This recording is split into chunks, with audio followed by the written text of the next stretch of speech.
This is the Lone Crater YouTube. We hope this video helps. You start by cutting power at the breaker and confirming the light is cold to the touch. Safety first. Once the circuit is off, set a ladder so you can reach the ceiling lamp comfortably and put on gloves to protect your hands. Now remove any decorative cover by twisting or unsnapping while supporting the housing. This avoids dropping glass. Make sure to set screws and small parts in a tray. Keep the replacement bulb and tools within easy reach before proceeding to removal. With the cover off, you support the fixture and loosen the retaining screws or clips so the assembly won't fall. This prevents damage and injury. Once supported, inspect the wiring.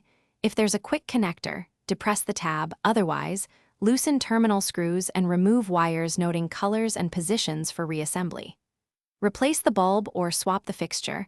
Reconnect wires exactly as removed and secure terminals. After tightening mounting screws and confirming the housing is stable, you finish by restoring power at the breaker and switching the light on to confirm proper operation. That verifies wiring and installation.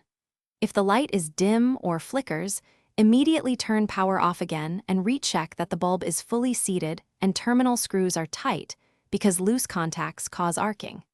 Make sure there are no exposed copper wires.